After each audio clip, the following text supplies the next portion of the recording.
Olá, muito boa noite. Está no ar a segunda edição do Todo Dia Cidades, terça-feira, 23 de junho, ano 2015. Hoje é noite de São João. Reza a lenda que é a noite de maior extensão que nós vivemos no calendário católico cristão romano e é cercada de muita lenda essa noite de São João. Temos festividades em todo o Brasil com grandes comemorações. Temos uma grande festa, inclusive, lá no distrito de Tupi, em Piracicaba. Noite de São João. Inclusive, os relógios devem ser ajustados hoje para acabar, de alguma maneira, compartilhando com outros fusos horários. E o minuto nessa noite terá 61 segundos. Alguns fatos curiosos. Muito obrigado pela sua companhia. Tomara que você tenha uma ótima noite de São João. Tenho o prazer de receber aqui na TV Todo Dia a psicóloga Josiane Ramos. Josiane, boa noite. Prazer em revê-la. Seja bem-vinda. Boa noite. Obrigada, Keller. Obrigada pelo convite. Muito obrigado. Fiquei feliz em poder vir aqui falar sobre um assunto tão importante. Sem dúvida. Josiane, nós temos observado, o aumento de maneira considerável em relação a crimes passionais envolvendo casais. Nós sabemos que existem vários casos em todo o Brasil que está repercutindo, mas a gente não vai aqui especificamente de falar de um caso isolado. Inclusive a violência contra a mulher é uma realidade. Foi divulgado um estudo recentemente que no estado de São Paulo, de cada 10 assassinatos, pelo menos uma mulher é vítima de crime passional, e de violência de famílias, de 3 casos fatais, 2 vítimas são mulheres. Existe uma explicação para isso em relação a esse excessivo número de casos envolvendo crimes passionais? Qual a sua avaliação? Eu, sendo psicanalista, Keller, eu faço a leitura do mundo psíquico da pessoa. Agora, existem várias leituras do caso. Por exemplo, quem trabalha mais com as questões espirituais, faz uma leitura espiritual. Considerando que a pessoa pode estar possessa por algum demônio, que ela pode estar sob influência de algum espírito ruim, e por isso ela realiza o ato de matar outra pessoa. Quem trabalha, por exemplo, na linha das constelações familiares, que é um trabalho muito interessante, reconhecido pela psicologia, pelo CRP, que trabalha no campo suprapsíquico. Esse trabalho considera que a pessoa que comete esse ato, ele pode estar sob a influência de um sistema familiar, onde das gerações passadas dessa pessoa, pode ser que tenha havido uma repetição desse tipo de comportamento. E aí chega nessa pessoa e a pessoa ela faz o ato. Tanto que em trabalhos de constelações familiares, eles fazem intervenções em casos que estão prestes a acontecer, quando acontece da pessoa pedir ajuda, e essa intervenção salva a pessoa dessa tragédia. Porque é uma tragédia, para quem morre e para quem comete o ato também. Agora, o meu campo, a leitura que eu faço, que é do campo psíquico, não desconsidero nenhuma das outras, dos outros olhares, mas assim, o meu trabalho, ele olha a formação do psiquismo dessa pessoa. A gente considera que uma pessoa que comete um ato desse, como toda pessoa que tem um problema emocional, ela não é um depositário de uma doença. A gente não tem que pensar o ser humano como uma pessoa que carrega uma determinada patologia, que daí fica taxado, estigmatizado, até isolado, muitas vezes da sociedade, porque a gente olha e acha aquela pessoa esquisita. A gente entende, ainda mais na abordagem que eu trabalho, que é a abordagem winnicottiana, que a pessoa nasce com um potencial para o amadurecimento. E conforme é o parto dela, conforme é o cuidado dessa mãe com esse bebê, quando ele nasce, conforme é o ambiente, pode ocorrer coisas ali no comecinho que vai interromper o processo de amadurecimento dessa pessoa. Então a pessoa cresce em idade, mas emocionalmente ela fica presa em alguma questão que por uma intervenção mal feita do ambiente, por padrão de comportamento de ambiente assim ruim, vai gerando nessa pessoa uma dificuldade em ela amadurecer. O que acontece? Existem pessoas E daí são várias hipóteses, né? Existem pessoas que têm delírios paranoides, né? Elas acham assim que a pessoa com quem eles estão convivendo pode estar armando alguma coisa contra ele, pode estar sempre pensando algo ruim contra ele. Tem gente que olha para o companheiro e diz assim, nossa, é um demônio, só faz a minha vida um desastre. Então acaba achando, por exemplo, vamos pensar num homem, acaba achando que a mulher é alguém que vai estragar a vida dele. Então, é o inimigo que está chegando, ele quer eliminar aquele inimigo. Como que ele tem esse ato de eliminar? Tem gente que fala, é um impulso desenfreado, né? É uma questão da volição dele, né? Da vontade que está deturpada, e daí ele vai e comete um ato, né? Na verdade, o fato dele estar doente, por exemplo, paranoide, já é suficiente para ele construir todo um quadro na cabeça dele. E o que acontece muito nos crimes passionais, a gente vê que não é de repente que ele faz aquele ato. Não é uma coisa assim que de repente no impulso ele vai e mata. Ele já está pensando sobre o assassinato, ele programa, ele premedita, né? Ele se arma, ele espera chegar o dia e daí ele escolhe fazer aquilo. E ele, embasado nessa questão interna dele, extremamente dele, ele faz o ato. Outras questões, né, sociais. O homem considera, alguns homens ainda, que a mulher é propriedade dele. É questão do sentimento de posse, é isso? De propriedade até mesmo falando? Então, se eu não me engano, até na lei antigamente falava que a mulher ela tinha que ser submissa ao marido e que ela era propriedade dele. Existia, né? A questão dos crimes de honra. Teve um crime muito famoso, isso no começo do século passado, Euclides da Cunha, um escritor muito famoso, né? Que inclusive ele esteve na Guerra de Canudos, né? Ele era jornalista do estado de São Paulo, e a Mariazinha, que era a esposa dele, acabou tendo um caso com um oficial da Polícia da República na época, né? Que era o Dilermando Assis. E o Euclides da Cunha ficou sabendo desse relacionamento. E Euclides da Cunha tentou matar o Dilermando acabou reagindo e acabou matando o Euclides da Cunha. E na época ficou muito comentado de crimes de honra, né? Porque se o Euclides da Cunha matasse o Dilermando Assis, ele seria absolvido, porque houve a traição. Então era conhecido como crimes de honra, né? Exatamente. Agora isso na lei foi modificando, porque conforme a mulher ela vai ganhando, né, um lugar na sociedade, ela vai ocupando o seu espaço, isso foi se modificando. Então a mulher hoje não é considerada mais propriedade do marido.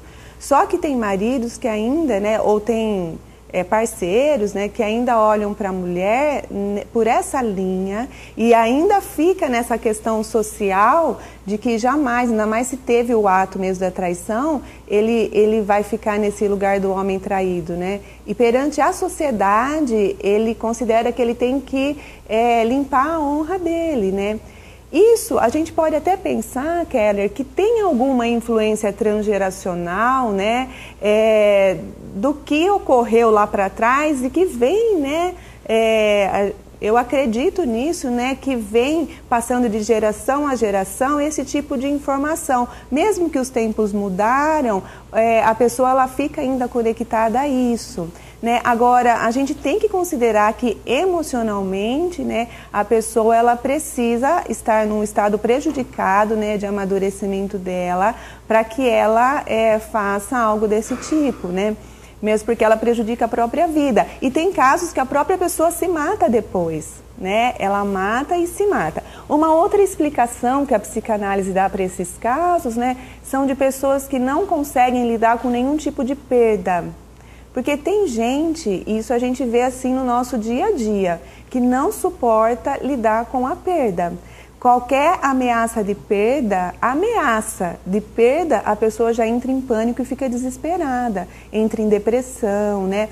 Então, uma pessoa que não consegue lidar com a perda, não consegue ter esperança que depois de perder algo ela vai conseguir outra coisa na vida dela, na hora que ela vê numa iminência de perda, ela pode matar o outro para não passar por aquela experiência. Ô Josiane, em algum momento, né, tem um determinado casal, estamos falando aqui na figura do homem que comete o feminicídio ou crime passional, mas sabemos também que muitos homens também são vítimas, né, claro, de crimes passionais. Tem um caso de muita repercussão no Brasil que aconteceu no dia 1º deste mês, ali numa avenida de São Paulo, da Engenheiro Berrini, onde Luiz Eduardo Barreto, um executivo muito bem sucedido, que ganhava quase 100 mil reais por mês, acabou sendo assassinado, um crime que foi arquitetado pela esposa e pelo amante dela.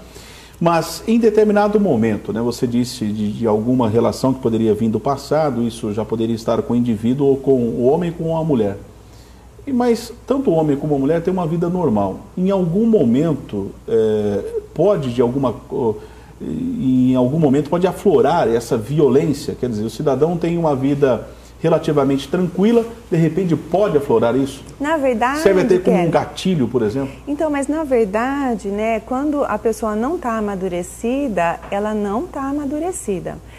Para ela se relacionar socialmente, ela desenvolve o que, por exemplo, né, o que a gente chama de um falso self.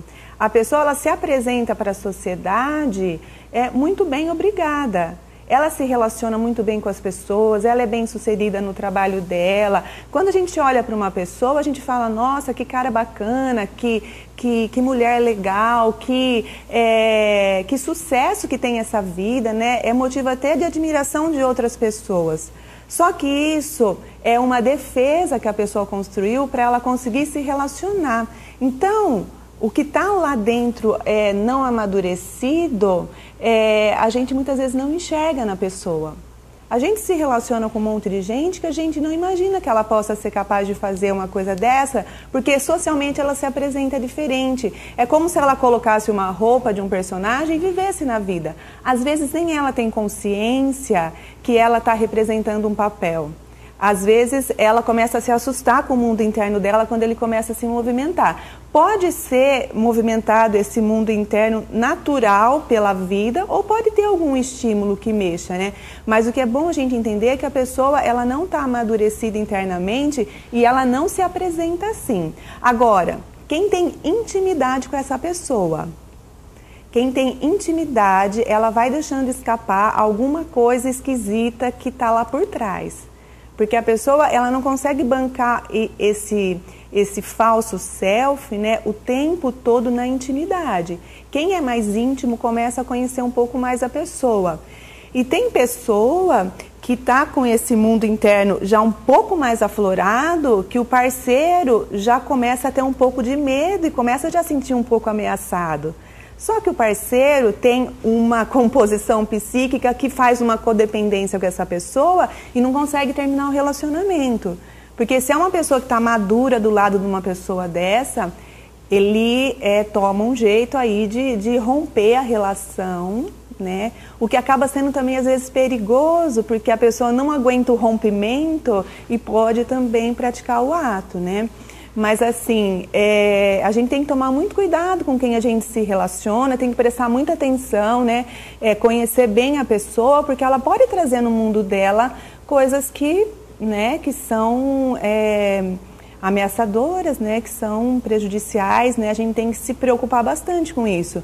Então, não dá pra gente pensar numa pessoa que está madura, que está inteira, que está ótima, e de repente ela tem esse ato.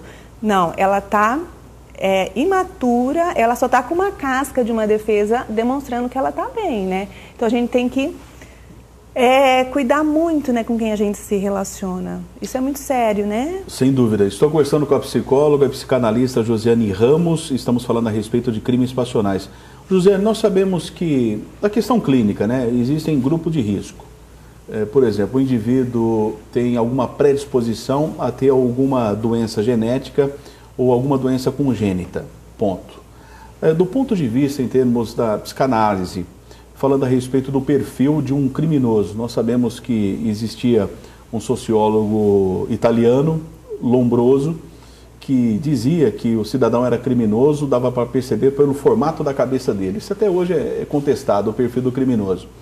Existe algum grupo mais predisposto a ter uma violência, né? A ser predisposto a ter sinais de violência ao longo da sua existência? Se a gente falar sobre, por exemplo, a constelação familiar, que ela trabalha muito a transgeracionalidade, o sistema familiar, onde vai tendo uma repetição dos mesmos problemas, né? A gente pode pensar que a pessoa ela vai carregar, né, no mundo suprapsíquico dela esse tipo de informação e ela vai ter essa predisposição, né? Tanto que isso num trabalho de intervenção de constelação, que é um trabalho terapêutico, isso pode ser interrompido na vida daquela pessoa e ela ser libertada desse tipo de influência, né, que vem de geração em geração. Aí a gente pensa na questão psíquica. O jeito que essa mãe cuida desse bebê vai promover nele, isso é uma coisa muito importante também, inclusive assim, para as mamães que estão nos ouvindo, né, tem que se atentar muito, as mães principalmente que têm bebês, com a forma que elas cuidam do bebê. Tem que ter uma sintonia muito grande com o bebê para poder atendê-lo nas necessidades. Essa história assim, criança pequena não sabe de nada, é mentira. Bebê não entende nada, é mentira.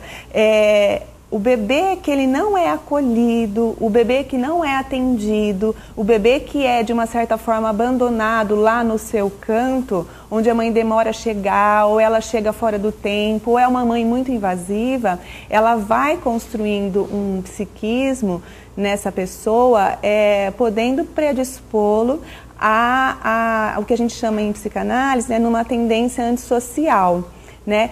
Tem crianças que elas são muito bem atendidas quando elas nascem, mas depois, lá para os 2, 3 anos, elas passam pelo que a gente chama de deprivação. Elas tiveram um bom começo, mas depois, por algum motivo, a mãe se ausentou, teve um trauma na vida da criança e ela passa por uma deprivação. Na vida inteira dela, ela vai tentar buscar aquela sensação de quando ela era bebê. E para isso, ela paga o preço que for. Ela usa droga, ela mata, ela faz o que for. O crime passional mesmo, né? Na verdade, se a gente pensar bem, a pessoa está querendo adquirir um amor muito pleno e muito inteiro e muito só dela, como era da mãe com o bebê, que no começo era a mãe. O grande ambiente do bebê era a mãe. Então, muitas pessoas que usam droga, por exemplo, né, tem uma explicação na psicanálise que eles estão tentando sentir uma sensação boa que lembre alguma sensação que ele teve lá quando bebê, que ele precisa sentir de novo porque ele perdeu muito cedo aquela sensação. Isso que faz parte do desenvolvimento da gente, né, é muito sério, né, é muito sério como a gente cuida das crianças, porque o criminoso hoje, ele foi um bebê, ele foi uma criança que o ambiente tem que cuidar. O ambiente tem que cuidar, ninguém brotou, todo mundo tem que cuidar. Agora, se ele vem, né, de uma transgeracionalidade já com repetição, ou vem com uma mãe, né, que é muito desatenta, na linhagem da mãe tem uma desatenção muito grande, vai promover um psiquismo não amadurecido e que, se ele vai a tempo procurar uma análise, né, isso pode ser, vamos dizer assim, desenvolvido, né, a partir do ponto que parou. Então a gente não tem que pensar numa coisa assim animalesca, de outro mundo, extraterrestre. A gente tem que pensar que os criminosos não tiveram, lá no começo da vida, né, um ambiente que favoreceu uma boa formação. Mas considerando também, e isso é uma coisa que eu considero particularmente, a questão da transgeracionalidade, as informações suprapsíquicas, né, e também é algo que eu acho que a ciência hoje já está aceitando, algumas influências espirituais também. Se a gente junta tudo isso, tem que ter um olhar para todos esses lados, né? E o mais importante, fazer intervenções aí para que isso não vá num desfecho ruim, né? Por isso as pessoas, Keller, que de repente se vê numa situação assim, muito apaixonado, né? Muito ciumento, né? A vida da pessoa é o outro, ele tem que falar, bom, tem alguma coisa errada comigo, eu tenho que me tratar, tem que procurar ajuda, né? Aquela história, ninguém é de ninguém. Ninguém é de ninguém, porque na verdade a gente é sozinho, a gente tem que ficar integrado com a gente, ter uma capacidade de estar só, não ficar dependendo do outro, né, numa dependência como se o outro fosse a vida da gente, né? Se perceber isso, tem que procurar ajuda. Josiane, agradeço muito a sua participação. Nós sabemos que o assunto é muito extenso, sim, mas foi importante aqui a sua participação mais uma vez no nosso programa. Muito obrigado. Obrigada. Uma boa noite, boa semana. Igualmente. Até. Conversei com a psicóloga e psicanalista Josiane Ramos, aqui da cidade americana. Falamos a respeito de crimes passionais. Nós vamos ao intervalo, daqui a pouco outras informações. TV Todo Dia, a imagem da nossa gente.